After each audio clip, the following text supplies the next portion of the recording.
Oke. Nah, untuk uraian jabatan, kita masuk ke bagian job desk. Tadi kita sampai di job family, ya.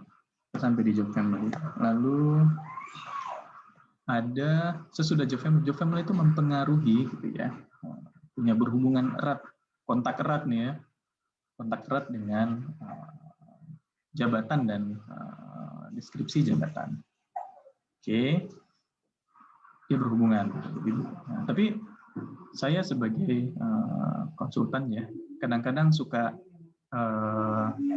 masih bisa lah, job family masih bisa di skip gitu. Kadang-kadang gitu, kalau mau cepetnya gitu ya. Kadang-kadang udahlah gitu, kita langsung dari struktur kita dan bisnis proses gitu, kita bisa langsung lari ke job desk gitu. Bisa nggak? Bisa aja.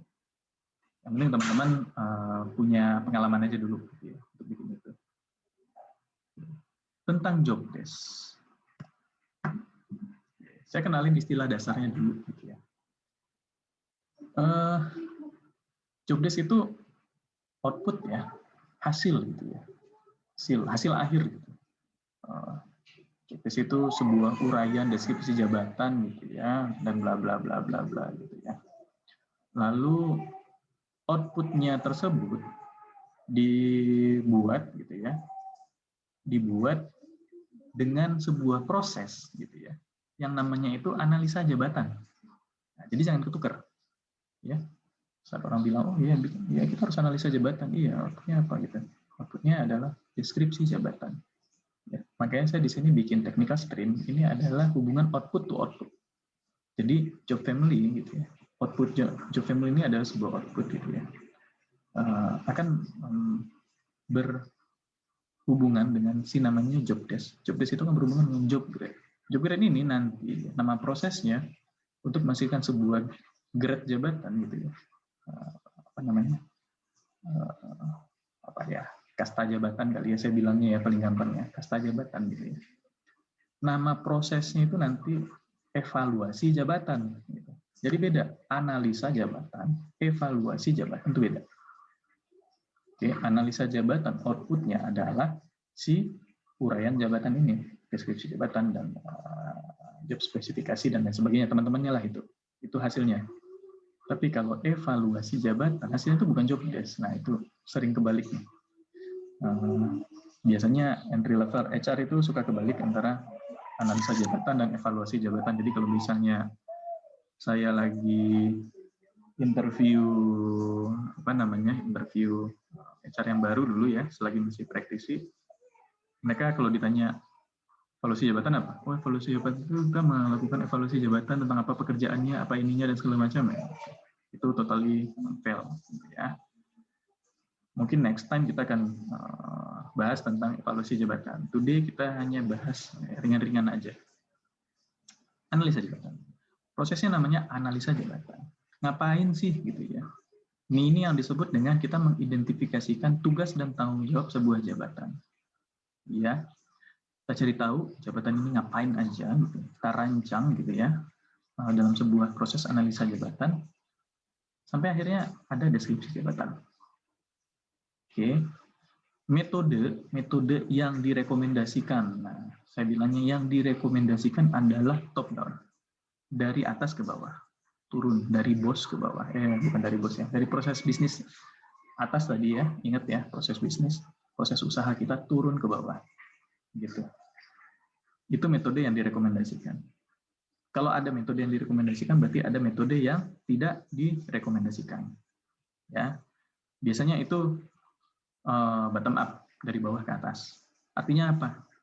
Ya, nanya duluan langsung nih ke sumbernya, ke incumbent-nya, ke pemangku jabatannya. Misalnya kayak nanya, Pak, kerjanya ngapain aja sih, terus dicatat. Kebanyakan itu teman-teman suka agak terjebak ya di bagian sana ya. Jadi yang disebut wawancara itu adalah nanya ke user, Pak, Bapak kerjanya ngapain aja sih? Terus observasi si Bapak itu ngapain aja ya, perhatiin aja kan sehari-hari. Nah, umumnya banyak yang terjebak dengan implementasi metode seperti itu. Oke. Modelnya itu mestinya top down ya, dari bisnis proses. Gitu. Buat teman-teman yang baru join, mungkin dapat lihat cuplikan yang lama ya tentang bisnis proses itu apa. Jadi nanti kalau misalnya di HR gitu, kalau orang-orang bilang bisnis proses gitu, udah kebayang, oh bisnis proses itu kayak gitu. Oke. Outputnya apa? Outputnya adalah si uraian jabatan. Ingat, metode yang direkomendasikan adalah top down. Kenapa top down? Kita lihat logikanya. Oke. Logikanya ntar aja. Masih ada 2 slide lagi. Pertanyaannya, ngapain sih kita bikin job desk gitu ya? Ngapain sih kita bikin job desk? Kita bikin job desk itu yang pertama efektivitas kerja dan menghindari konflik. Mungkin teman-teman yang di sini sudah bekerja, baik HR ataupun non-HR gitu ya.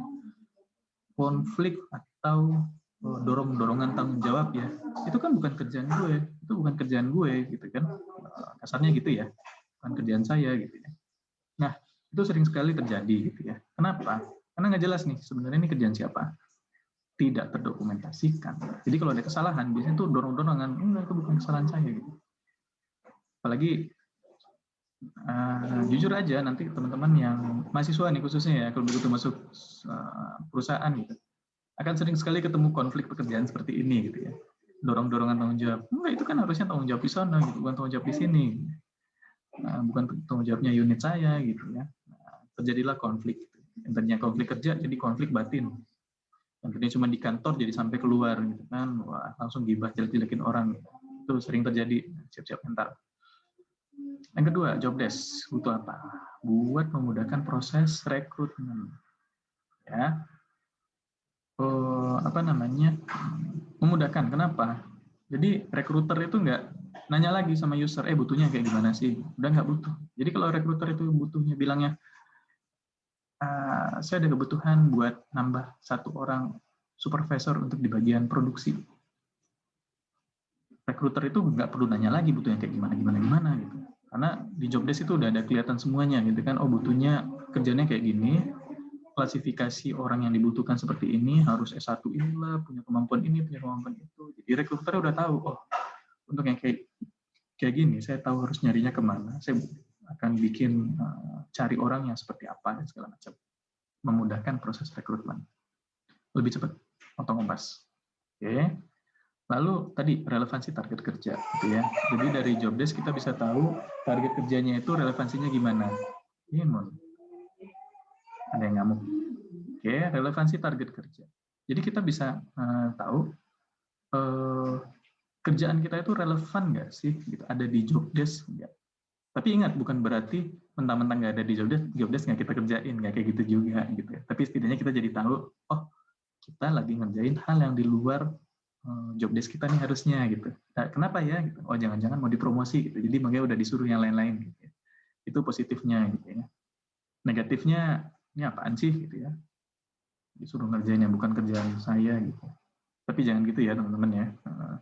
Dunia usaha sekarang persaingannya sangat ketat dan tidak sehat gitu. Umumnya tidak sehat gitu. Tapi ketatnya pasti, tidak sehatnya itu relatifnya. Nyari kerja susah gitu ya. Kalau bertahan pun juga lebih susah lagi gitu. Nyari susah, bertahan lebih susah lagi. Ingat itu. Jadi kalau disuruh hal yang selain job desk, sepanjang masih bisa ya usahain aja. The best as you can gitu ya. Ingat, tempo hari ada yang nanya sama saya gitu di pertemuan pertama gitu, gimana cara bebas berkarya gitu, nggak ada gitu ya. Kalau udah masuk perusahaan kita ngikut perintah gitu ya, kecuali kalau memang kita punya usahanya sendiri. Oke. Lalu job desk mempengaruhi remunerasi. Tapi ini masih jauh ya, makanya saya kasih bintang gitu. Mempengaruhi secara tidak langsung. Kenapa? Karena job desk akan mempengaruhi secara langsung si job grading, dan job grading mempengaruhi langsung remunerasi.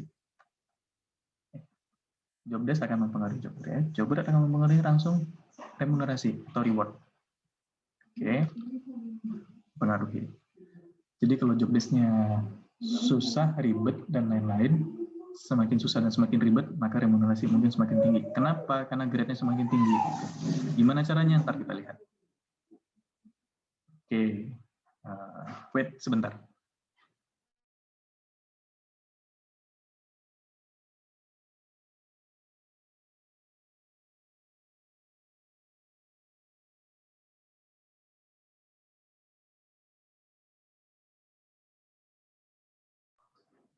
Oke, kita lanjut. Tadi sampai mempengaruhi remunerasi.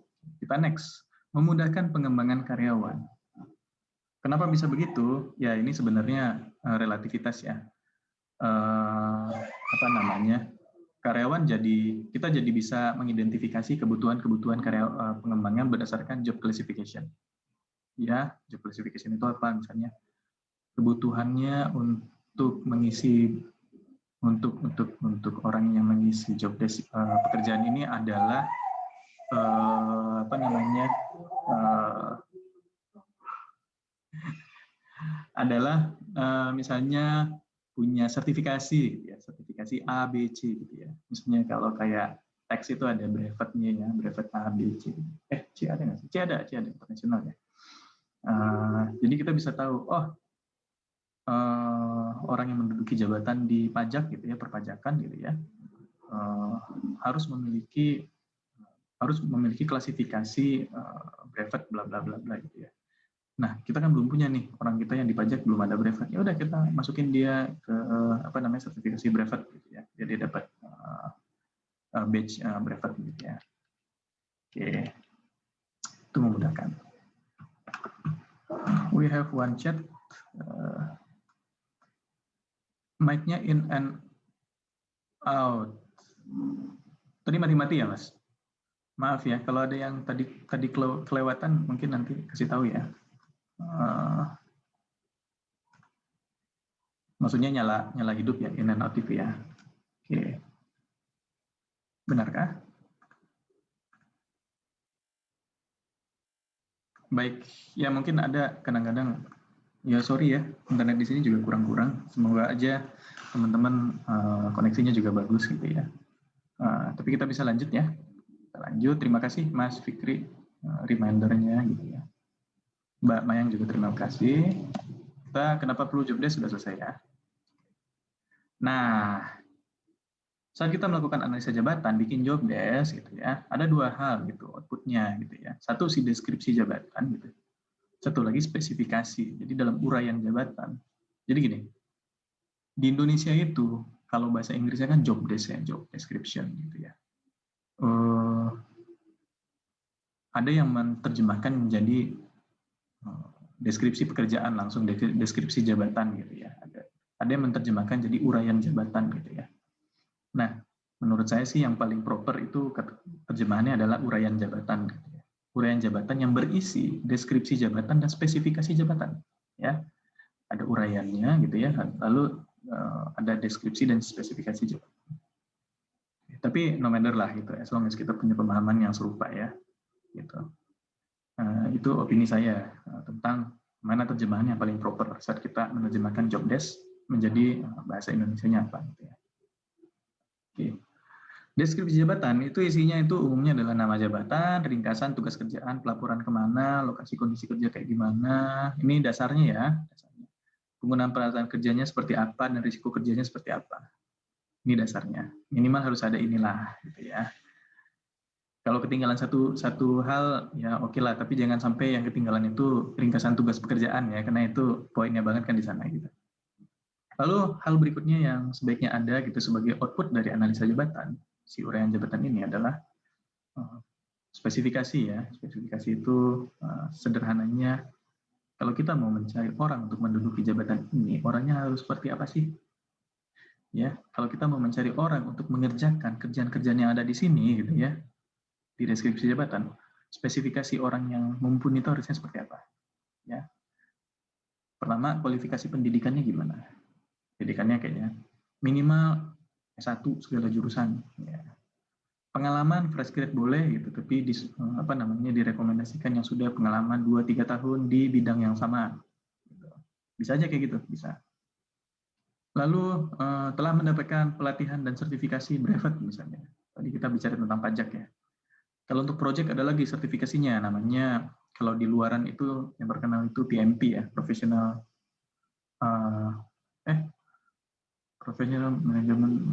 Project Management Professional, PMP, Project Management Professional. Kalau di Indonesia itu ahli apa ya istilahnya ya? Ada juga tuh sertifikasi lokalnya untuk project, saya lupa. Ingatnya cuma PMP. Oke. Atau persyaratan lain gitu ya, persyaratan lain. Misalnya kayak bahasa Inggris, bahasa Prancis, bahasa Rusia, bahasa China dan lain sebagainya gitu ya. Persyaratan lain boleh aja dimasukin gitu ya. Atau TOEFL-nya harus minimal berapa gitu, karena jabatan tersebut akan banyak berhubungan dengan expat gitu ya, atau misalnya relasi dengan kolega bisnis di luar negeri, maka TOEFL-nya harus minimal 400 atau 500 atau 600 gitu. Oke. Paham ya perbedaannya deskripsi dan spesifikasi jabatan. So, gimana cara bikinnya? Tadi saya udah bilang gitu ya, kalau misalnya teman-teman browsing ya, cara analisa jabatan, gitu. Metodenya ada observasi, wawancara, kuesioner. Gitu. Sering sekali kita kalau di internet itu baca, saya juga udah riset, udah lama juga sih riset tentang job desk ini gitu ya. Banyak sekali bilang observasi, wawancara, kuesioner. Lalu selama saya pengalaman gitu ya, dan saya melakukan riset juga gitu, dan praktek juga gitu, saya pikir wait gitu. Jangan terima semuanya dulu, wait gitu. Kita coba telaah satu-satu. Kapan dipakai observasi, kapan dipakai wawancara, dan kapan kita pakai kuesioner. Jadi jangan semuanya tuh dihantam semuanya gitu kan. Oh, bikin job analisa gitu loh. Kita kita wawancara semua user gitu kan. Buat apa gitu ya? Buat apa, ngapain gitu? Kapan gitu harus kita pakai kayak gitu gitu. Jadi hati-hati gitu ya. Membaca sebuah artikel gitu ya, atau dapat ilmu dari mana-mana gitu. Kita secara hati-hati menelaah gitu. Tanya sama mungkin yang lebih tahu gitu. Nah, dalam pengalaman saya gitu, saya melakukan riset lagi dan saya menemukan kayaknya ada beberapa kesalahan pemahaman gitu ya, yang mungkin saya luruskan gitu ya. Saya nggak tahu ini akan meluruskan atau semakin bengkok gitu, tapi harusnya lurus ya. Seperti biasa keyakinan saya, nggak sih bercanda. Kapan? Saya tarik mundur ke belakang biar teman-teman kebayang ya. Saya tarik mundur ke belakang.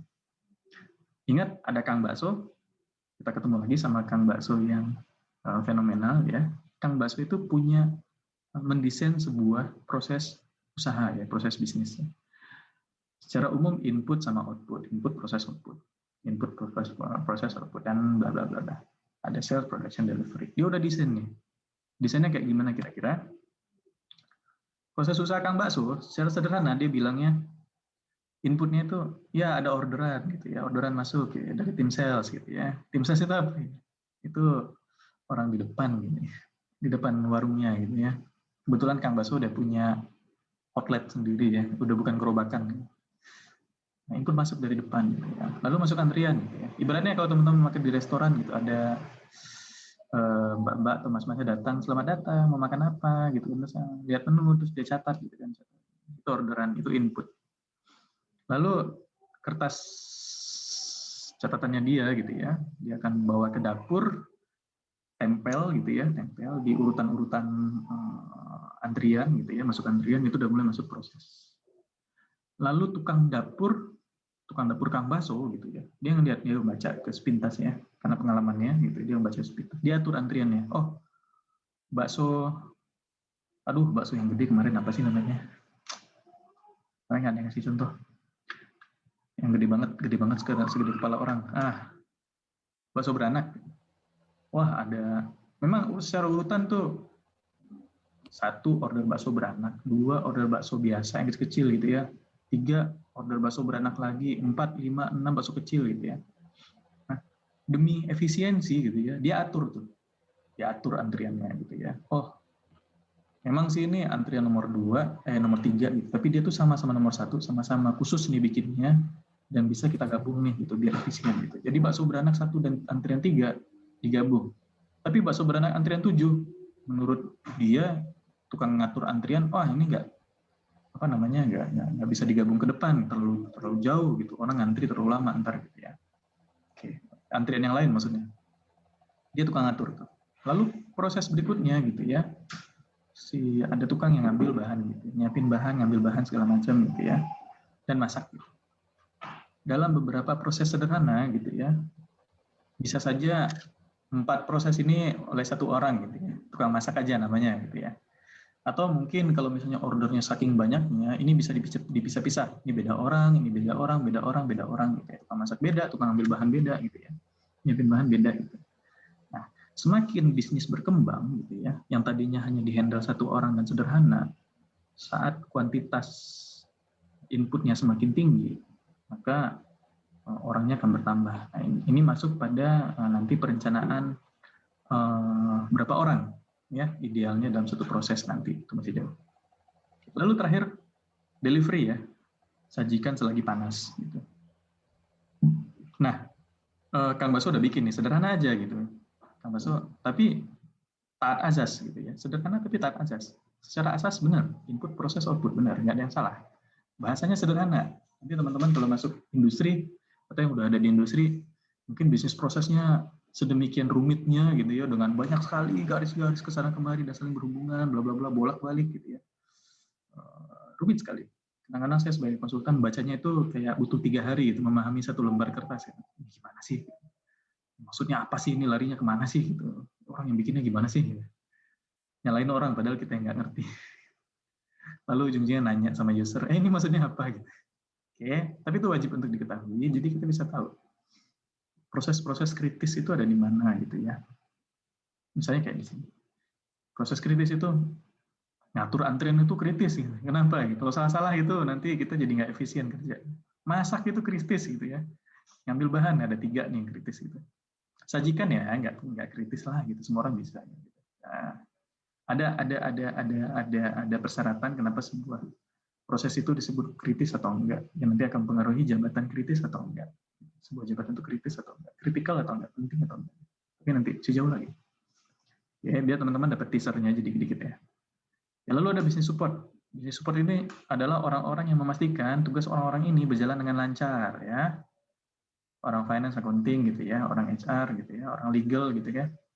Orang legal mastiin kalau kontrak apa namanya? Kontrakan kiosnya Kang Baso itu masih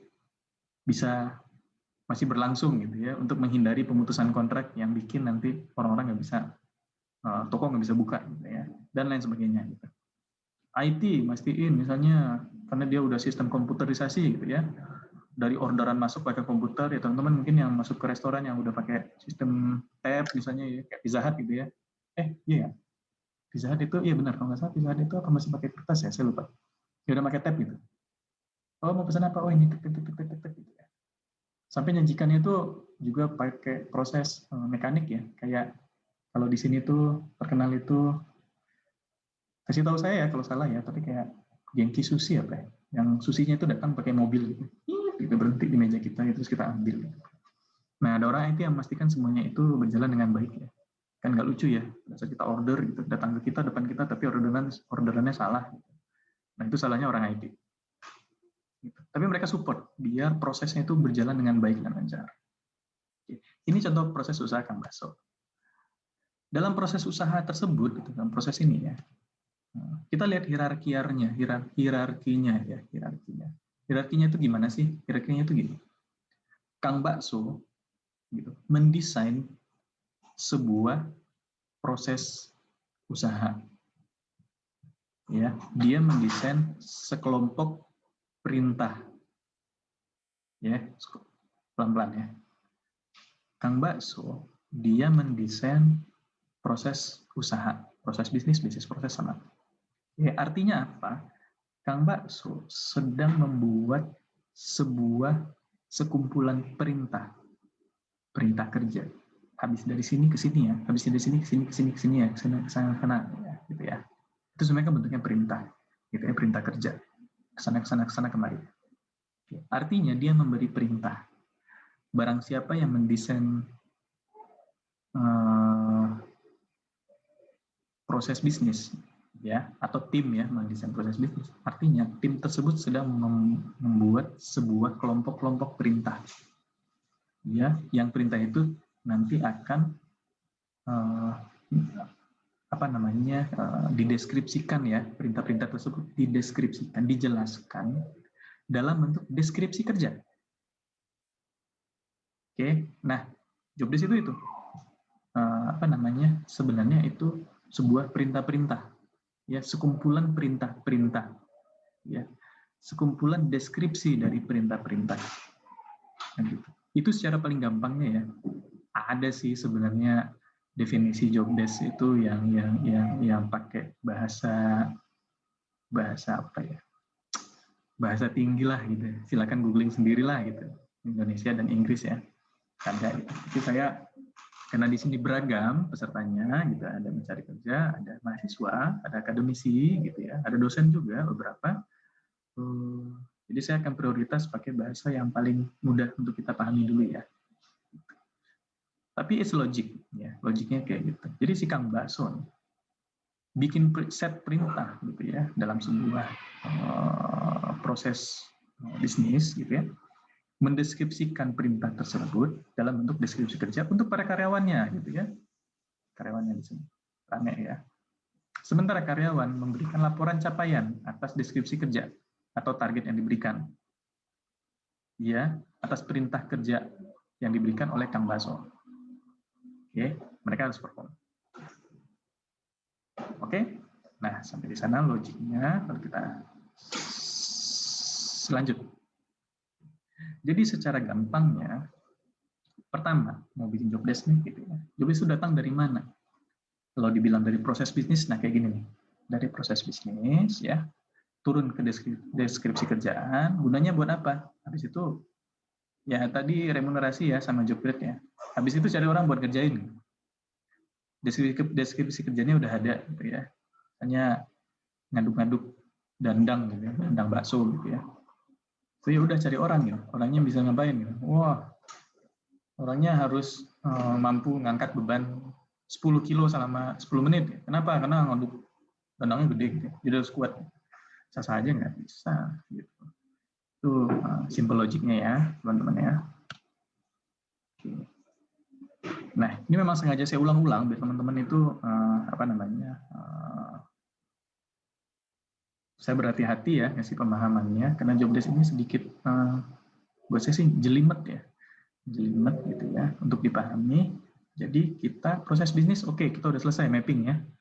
Lalu proses bisnis itu kita detailkan hingga level aktivitas umum. Misalnya sales. Sales itu ada kita bagi menjadi sales online atau telesales gitu ya. Telesales sama sales canvassing. Nah, itu istilahnya. Jadi kalau teman-teman lihat sales yang turun di jalan, pinggir jalan gitu, misalnya kayak sales IndiHome, sales rokok masuk nggak ya? Mungkin masuk kali ya. SPG rokok gitu. Nah itu atau dari door to door ya, dari warung ke warung, ngetok warung, Bu mau beli ini nggak mau naruh momogi gitu ya, itu tim sales. Taruh momogi beberapa kotak, gitu, coklatos segala macam gitu ya. Nah itu istilahnya kan pasti. Mungkin benar ya, semoga aja benar ya, orang-orang sales tolong koreksi kalau salah. Nah lalu ada telesales. Telesales mungkin teman-teman yang suka dapat telepon, selamat pagi, saya siapa gitu ya, dari bank ini ingin menawarkan pinjaman lunak tanpa bunga dan lain sebagainya gitu ya. Itu sales. Taruhlah dia bagi dua, ada aktivitas sales yang dibagi menjadi dua, sales online dan sales offline gitu ya, telesales canvassing ya, sales canvas gitu. Nah, masing-masing aktivitas tersebut gitu, aktivitas besar tersebut gitu, punya namanya, kita detailkan lagi, iya aktivitas tersebut ngapain aja sih gitu. Sales canvas itu ngapain sih? Oh kita dalam sales canvas itu kita bikin ini dulu, kita petain dulu nih gitu ya. Kita memetakan area-area gitu ya, area-area yang mau kita datengin gitu ya. Lalu kita melakukan pencatatan gitu ya, dan pelaporan segala macam gitu ya. Nah, oke gitu ya, itu secara umum ya yang mereka lakukan gitu. Atau misalnya telesales gitu. Telesales juga mencari ini dulu deh, mencari referensi nomor telepon gitu. Kita beli deh gitu ya. Lagi musim kan ya, jual beli data nasabah gitu ya. Nah, ya kali aja saya nggak nuduh ya. Jadi, kali aja saya lagi membayangkan kalau saya telesales gitu, saya akan beli data nasabah nih gitu yang tersebar di internet gitu. Yang harganya dulu 65 juta udah dapat 60 juta atau berapa juta gitu ya. dapat data KTP orang se-Indonesia gitu. Kadang-kadang juga dapat foto pegang KTP gitu. Nah, yang kita lakukan itu cari data nasabah dulu, gitu. Data target gitu ya, data target telemarketing ya, telesales. Cari data target. Habis itu ngapain? Ya udah kita calling gitu ya. Kita callingnya 3 kali gitu, beda-beda nomor gitu. Takutnya ada yang diblok nomornya gitu ya, sampai dapat. Terus ngapain lagi? Kita bikin laporan analisa gitu ya. Berapa yang ngangkat, berapa yang ini, berapa yang itu, berapa yang bertahan lama nelfonnya gitu kan. Ada satu diangkat lalu dimatiin gitu, tahu ini kita gitu ya. 2 detik, 3 detik matiin. Ada yang cukup bertahan nih, 15 detik. Nah, ini masih bisa kita propose lagi mungkin. Nah, oke, bikin analisa. Tapi pertanyaannya adalah siapa yang bertanggung jawab bikin tugas tersebut? Ya.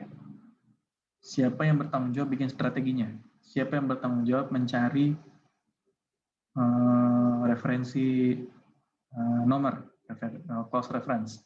Siapa yang bertanggung jawab untuk ini? Siapa yang memang tugasnya ngerjain ini, ya, ngerjain satu tugas aktivitas tersebut.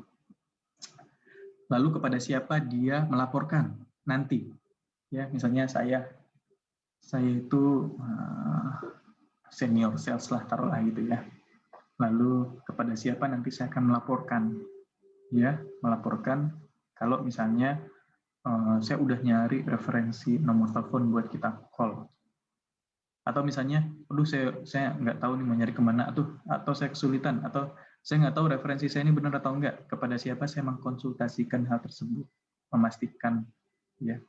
Lalu siapa yang memegang tanggung jawab penuh terhadap hal tersebut gitu ya, atau siapa yang akan dipertanyakan nanti gitu ya, kerjanya itu sudah selesai apa enggak gitu. Nah, dalam hal ini gitu ya, saya memperkenalkan sebuah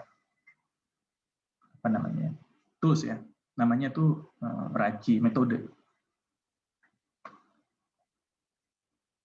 RACI itu singkatan dari responsibility, accountability, consultative, dan inform. Artinya, seperti yang saya bilang tadi, saat kita selesai mendetailkan aktivitas-aktivitas ya secara umum ya, lalu kita akan tentukan siapa jabatan mana yang bertanggung jawab, accountable, consult, dan inform atas aktivitas tersebut. Oke, belum kebayang, wajar. Nanti saya jelasin sesudah slide ini.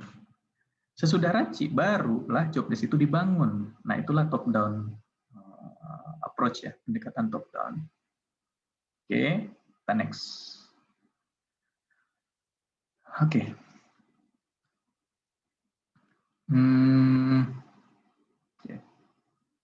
Saya tambahin dikit sebelum lupa. Nah, hasil RACI itulah yang akan kita dokumentasikan sebagai deskripsi pekerjaan. Oke, saya nggak akan bahas secara detail gimana sih caranya bikin deskripsi pekerjaan, enggak gitu. Karena itu beda sendiri ya. Seperti yang saya bilang, saya hanya kasih kunci-kuncinya aja, teman-teman ngembangin, kalau nggak paham tanya. Oke, tapi kalau mau nanya detail, wah detailnya gimana mas? Ini mungkin saya akan pertimbangkan untuk buka kelas workshop, karena bentuknya itu akan lebih ke workshop ya. Jadi saya kasih tahu teman-teman cobain sendiri, bikin sendiri gitu ya. But it's not easy, butuh waktu juga dan komitmen buat bikin kelas workshop. Oke. Begitu RACI sudah selesai, kita convert ya, kita transform si RACI tersebut dalam bentuk deskripsi pekerjaan. Nah, itulah namanya deskripsi pekerjaan. Ingat tadi ada uraian, ada deskripsi, ada spesifikasi ya jabatannya. Nah, ini deskripsinya aja. Nah, lalu kita bisa aja melakukan wawancara untuk mengetahui spesifikasi jabatan. Oke, spesifikasi jabatan. Oke. Spesifikasi jabatan itu, wawancara itu apa sih? Oh, ya kita tanya sama incumbent-nya, menurut Anda itu butuhnya apa gitu, orang seperti apa gitu ya, untuk bisa mengerjakan deskripsi pekerjaan yang sudah kita setting. Gitu. Tapi ingat, tidak sebuah kewajiban ya wawancara, observasi, dan kuesioner itu, gitu ya. Tidak sebuah kewajiban, bukan metode yang selalu harus di-follow. Bisa saja semuanya 100% itu top down. Oke. Semuanya kita setting dari atas gitu ya. Jadi dari apa kita proses bisnis, aktivitas kita turunkan, bikin raci, lalu kita langsung identifikasikan, oke, untuk deskripsi pekerjaan yang seperti ini, deskripsinya gitu ya, spesifikasinya itu minimal harus seperti ini. Bisa saja, bisa. Tapi akan lebih elok, akan lebih bagus hasilnya kalau kita memang melakukan wawancara kepada SME. SME itu subject matter expert, orang yang ahli di bidangnya. Ya, jadi kita bisa tanya sama orang yang ahlinya, ahli sales gitu ya, ahli production, ahli logistik, ahli HR segala macam. Untuk jabatan ini spesifikasinya butuhnya kayak gimana sih? Kualifikasi orangnya harusnya kayak gimana? Biar bisa run well si deskripsi pekerjaannya. Oke. Kembali ke Raci. Raci. Ini contoh nanti teman-teman kalau serius ya, mau bikin Raci itu kayak gimana gitu ya. Jadi misalnya contohnya dari Kang Baso nih, aktivitasnya ngembangin rasa bakso baru gitu ya. Tadinya rasa bakso sapi jadi bakso ayam, bakso kambing segala macam.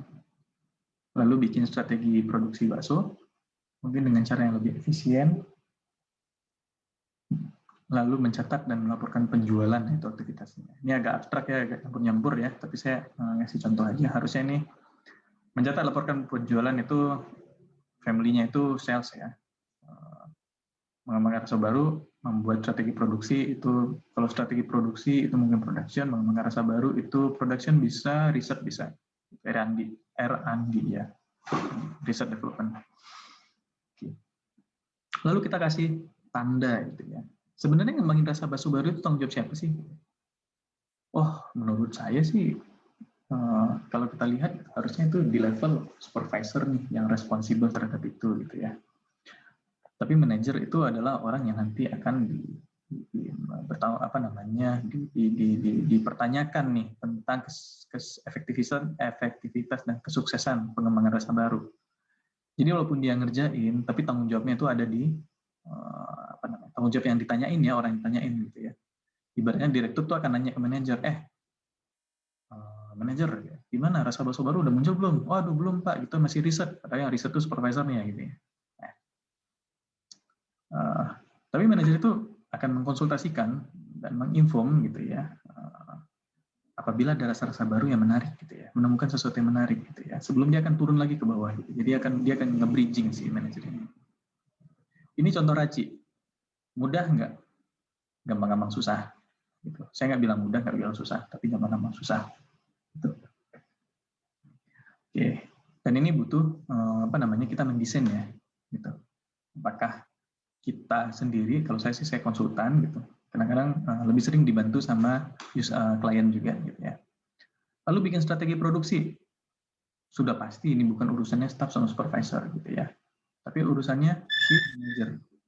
Manajer yang bertanggung jawab dan akan dipertanyakan nanti, dan manajer itu konsultasi dan inform ke direktur. Bos gitu ya. Strategi baru udah saya bikin nih gitu ya. Buat produksi ini ya, modelnya ini. Saya udah informasiin ya, saya mau konsultasi dan segala macam. Nah, lalu catat laporan, teman-teman bisa imagine sendiri masalah penjualan ya. You can imagine by yourself. Simpelnya teman-teman, untuk sebuah deskripsi pekerjaan, kita akan mencatat ulang.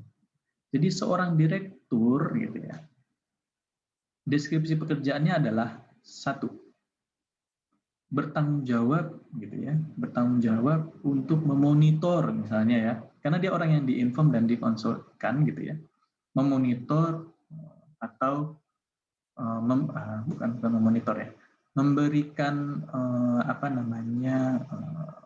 feedback gitu ya, tugasnya adalah memberikan feedback gitu ya atas pengembangan rasa bakso ya, seorang direktur gitu, feedback, mengawasi gitu. Bisa jadi mengawasi gitu. Ada banyak bahasa di job desk itu, pilihan kata kerja gitu ya. Lalu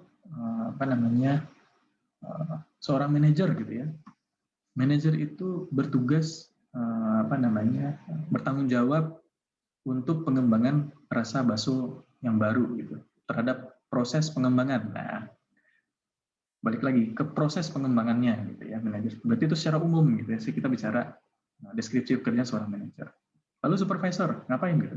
Dia bertanggung jawab langsung gitu terhadap metode pengembangan rasa baru dan mencari ya, atau misalnya ditambah dia mencari dan menganalisa rasa bakso yang baru untuk dijual ke customer. Nah, artinya dia ngerjain langsung nih, gitu ya, supervisor. Lalu supervisor tugas berikutnya adalah dia harus memastikan catatan dan laporan penjualan itu dicatat dan dilaporkan setiap hari. Dia memastikan. Tapi yang ngerjain siapa? Staff. Staff ngapain? Staff itu melakukan pencatatan dan pelaporan. Nah, kayak gitu loh. Teman-teman nangkep ya? Saya harap nangkep ya. Bagaimana job desk itu dibikin yang job desk ya, bukan job spec ya. Job desk itu dibuat gitu, dengan metode top down dari atas ke bawah. Oke. Jadi kalau teman-teman baca sebuah job desk gitu ya, tugasnya ini. Nah, sebenarnya itu cuma rangkuman dari ini.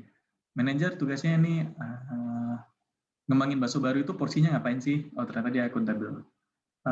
Kalau buat bikin strategi, oh dia emang yang bikin strategi. Berarti dia manajer itu nanti bahasanya adalah membuat gitu ya. Membuat dan implementasi strategi karena dia responsible dan accountable-nya di sana. Membuat dan implementasi strategi produksi bakso terbaru. Gitu.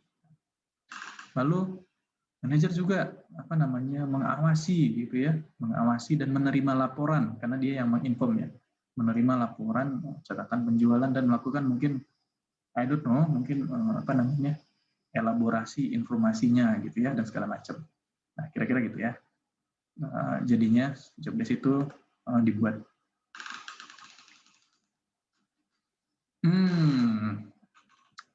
Tunggu saya lihat. Ada pertanyaan dari Bu Mayang, Mbak Mayang. Oke. Menentukan rotasi raci pada satu aktivitas itu ideal berdasarkan fungsi posisi tersebut dalam satu organisasi atau berdasarkan aktuar di lapangan. Nah, ini tadi yang saya sebut. Yang direkomendasikan adalah fungsi posisi dalam satu organisasi alias top down. Yang direkomendasikan pendekatannya adalah top down. Ibaratnya gini, coba kita bayangkan kita si Pak Kang Baso nih, atau janganlah bosan juga lama-lama sama Kang Baso, besok saya ganti deh. Enak juga. Bayangkan kita pemilik usaha nih, ya kita pemilik usaha. Yang kita inginkan adalah anak buah kita bikin dunianya sendiri kerja gitu ya, atau kita mengarahkan mereka untuk bekerja. Poinnya di sana. Otomatis kita akan bilang ya enggak dong, kita kan akan mengarahkan mereka bekerja sesuai maunya kita, sesuai proses yang udah kita bikin gitu kan. Nah itu dia. Poinnya itu di sana. Gitu. Makanya yang direkomendasikan adalah top down. Jadi penentuan raci itu top down. Walaupun memang ya, memang kadang-kadang kita butuh wawancara. Ya, tadi saya bilang tidak haram juga wawancara gitu ya. Terkadang butuh wawancara dengan aktual lapangan. Artinya kita coba bridging ya. Secara 50-50 itu kita coba bridging. Jadi yang di atas itu mendesain ke bawah, yang di bawah itu memberikan masukan juga gitu ya. Jadi biar bisa nanti aktivitasnya itu bisa berubah, bisa kita modifikasi, kita bisa sesuaikan. Gitu. Tapi kalau pertanyaannya kita tanyakan idealnya adalah top down dari atas ke bawah. Logikanya tadi seperti tadi, Kang Baso tadi. Kalau kita punya usaha, ya. Soalnya nanti kita untuk menghindari kata-kata gini nanti. Oh, karyawan itu kerjanya seenaknya apa? Kalau bahasa Jawa, seenaknya dewe gitu ya, seenaknya aja gitu ya. Tidak mengikuti pakem yang sudah ditentukan. Nah, gitu.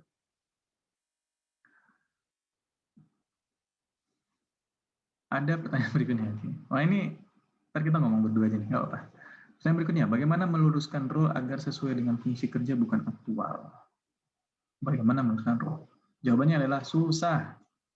Apalagi kalau sudah terjadi bertahun-tahun. Ya, saya jujur aja, susah. Tapi kalau ditanya caranya,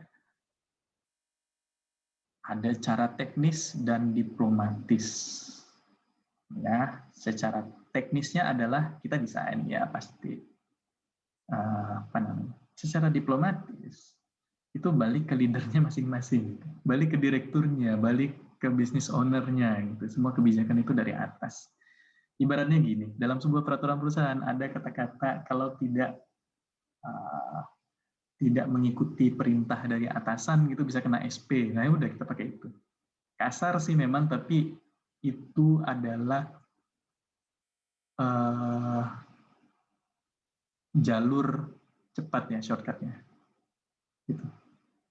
Jadi teman-teman yang baru bekerja gitu ya, biasanya tuh ada apa namanya, ada catatan gitu kalau mau ngeluarin SP itu SP1 misalnya, tidak melaksanakan perintah atasan gitu, bisa kena SP1 gitu. Nah, jadi kalau terkait sama pertanyaannya Mbak Mayang gitu ya, cara meluruskan role gitu. Yang pertama kita desain yang benar. Oke, udah gitu, gampang gitu, bikin reci gampang gitu ya, bikin bisnis proses sampai reci gampang, bikin job desk sampai bikin job desk gampang gitu.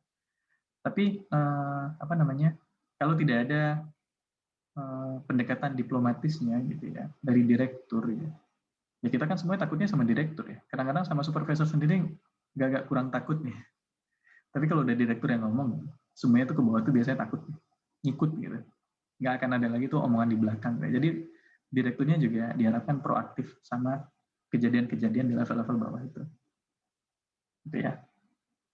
Oke, kira-kira itu ya Mbak Mayang, gitu. Bukan curhatnya, curhat juga nggak apa-apa. Oke, sampai di sini teman-teman. Kalau ada pertanyaan ini ya, texting aja. Kalau enggak interrupt aja. Preskan ngomong, Preskan kadang-kadang saya kelihatan, kadang-kadang enggak. Kalau enggak ngomong aja. Oke. Jadi pendekatan yang saya rekomendasikan adalah untuk membuat deskripsi jabatan dari sebuah uraian jabatan, maka gunakanlah top down. Spesifikasi jabatan, pendekatannya juga bisa dari atas ke bawah. Kita desainkan lalu kita buatkan speknya ke bawah. Atau dapat kita combine dengan observasi, kayaknya enggak ya, wawancara dan kuesioner. Gitu. Berarti metodenya ini mix ya, ada mixnya sedikit. Gitu. Mau bikin top down 100% nggak masalah. Dari proses bisnis lalu kita langsung mengestimasi ya, harusnya ini dapat ini. Tapi kadang-kadang kan kita bukan mahadewa ya, even saya sendiri konsultan juga bukan mahadewa, yang saya bisa langsung tahu nih, oke, secara proses bisnis saya bisa nih bikinin gitu ya, tapi secara spesifikasi jabatan, kadang-kadang saya tetap harus tanya sama user gitu ya, pendidikan pengalamannya harusnya berapa gitu. Karena saya nggak tahu, saya bukan konsultan juga bukan kamus berjalan untuk segala macam jenis jabatan gitu, yang dia langsung tahu, oh jabatan ini tuh pengalamannya harus segini, pendidikan harus segini gitu ya, pelatihan yang mereka harus dapatkan segini, persyaratan lainnya harus seperti ini, enggak gitu ya, tetap harus ada bantuan dari si user.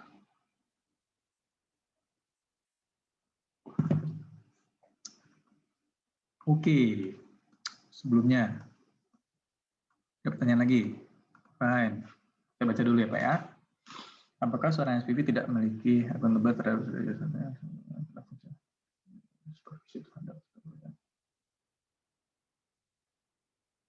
juga termasuk memiliki akuntabilitas terhadap bentuk.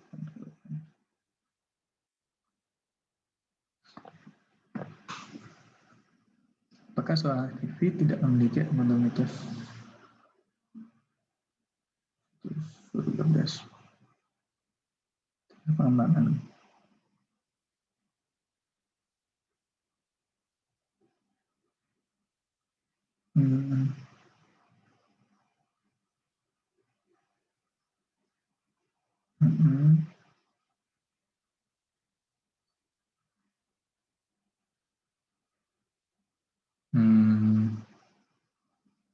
Bentar ya Pak, saya butuh waktu buat cerna nih.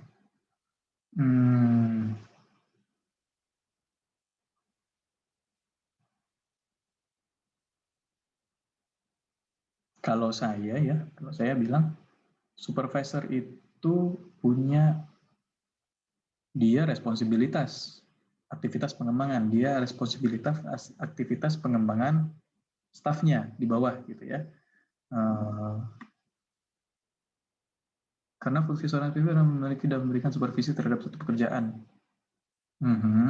Supervisi terhadap anak buah ya. Menurut saya itu supervisinya itu terhadap tim di bawahnya. Kalau kita bicara tentang supervisi pengawasan, ya, pengawasan suatu pekerjaan tertentu. Ya oke. Soal proses targetnya, ya oke. Yang alami di lapangan, seorang supervisor juga termasuk memiliki akuntabilitas terhadap suatu pekerjaan tersebut dan menjadi sumber evaluasi untuk selanjutnya. Maaf nih Pak, saya coba memahami dulu.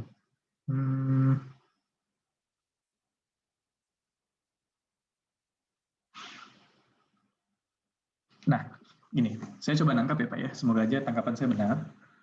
Gini, supervisor itu gini,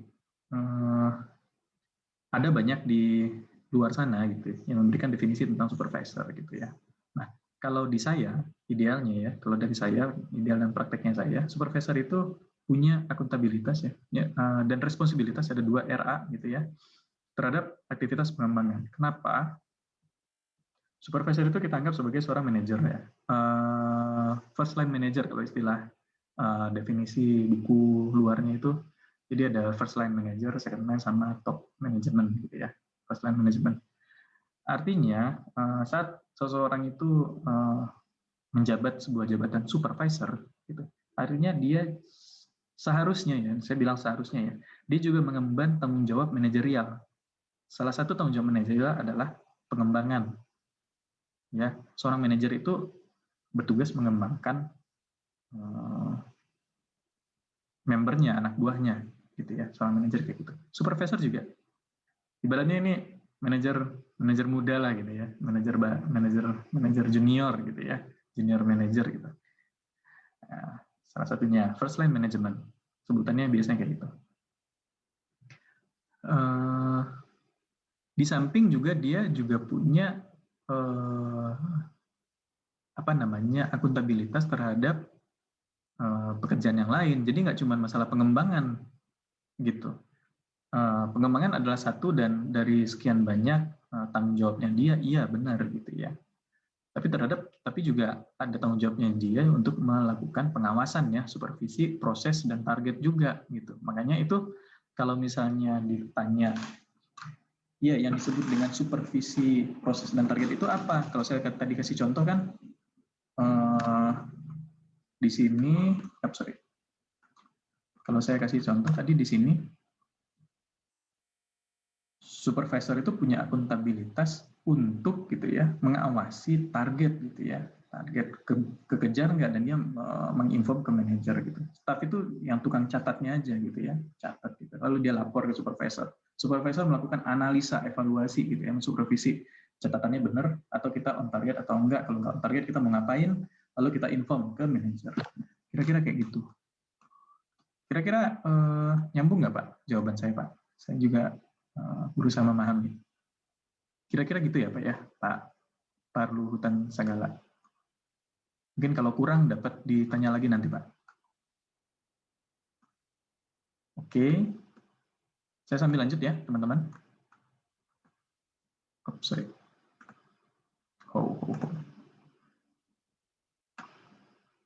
Sama-sama Pak Luhutan Sagala.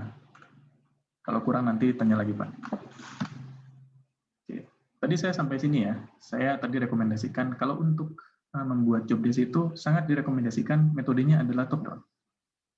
Logikanya adalah, saya ulang lagi, kalau Anda punya usaha, Anda ingin mengatur bagaimana anak buah Anda itu bekerja, apa yang harus mereka kerjakan. Sederhananya seperti itu. Gitu. Dan mungkin kalau skala organisasi tidak terlalu besar, Anda juga dapat langsung menentukan, oh job spec-nya seperti apa. Saya butuh orang dengan pendidikan SMK, SMA, bla bla bla, S1, S2 minimal gitu ya. Untuk riset itu minimal saya butuhnya S2 gitu ya. Lalu dia udah terbiasa melakukan riset, punya riset yang sudah dipublikasikan, bla bla bla bla segala macam. Nah, gitu. Tapi untuk skala besar gitu ya, mungkin nggak sempat lagi ya ngelakuin hal seperti itu, company-nya gede ya, mungkin butuh apa namanya, udahlah daripada gue saya yang mikirin job spec-nya seperti apa ke bawah, udah tanya aja udah ke bawah-bawah sana gitu ya, menurut kamu ini butuhnya apa sih gitu ya, sekalian apa namanya pengen tahu mereka itu berpikirnya kayak gimana dan lain sebagainya gitu, itu memudahkan gitu. Jadi seperti itu. Oke, balik lagi rekomendasinya tetap top down, tidak berubah.